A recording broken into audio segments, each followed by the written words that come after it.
Cette chronique de conseil et d'entretien de l'Académie du Guide de l'Auto vous est présentée par Sonnet Assurance. Je me trouve aujourd'hui chez Optane Autosport pour vous parler d'optimisation de rendement énergétique. On le sait, avec le prix de l'essence aujourd'hui, on souhaite plus que jamais économiser à la pompe.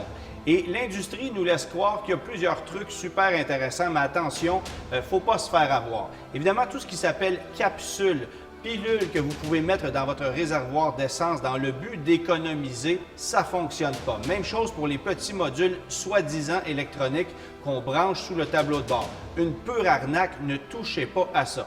Il faut comprendre qu'une consommation de carburant découle directement du poids de votre véhicule. Plus le véhicule est lourd, plus il consomme. Donc, un véhicule plus léger, et ça c'est vrai aussi pour un véhicule électrique, va vous offrir un rendement énergétique plus intéressant. Autre élément d'importance, l'aérodynamisme d'un véhicule.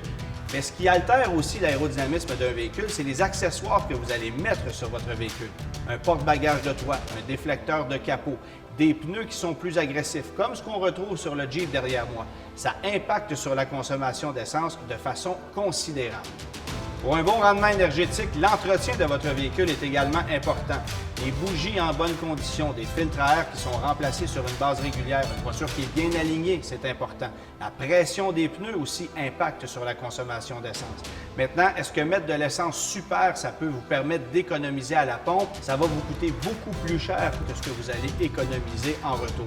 Alors non, ça ne vaut pas la peine parce que les véhicules aujourd'hui compensent de façon électronique selon le carburant que vous allez mettre à bord. Si vous mettez de l'essence ordinaire dans une voiture qui requiert du super, vous allez perdre un peu en rendement, c'est-à-dire que vous allez perdre en puissance, en optimisation, mais la consommation va demeurer à peu près la même.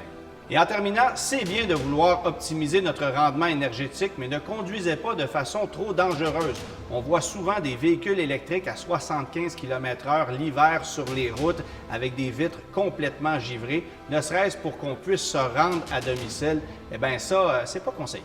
Cette chronique de conseil et d'entretien de l'Académie du Guide de l'Auto vous a été présentée par Sonnet Assurance.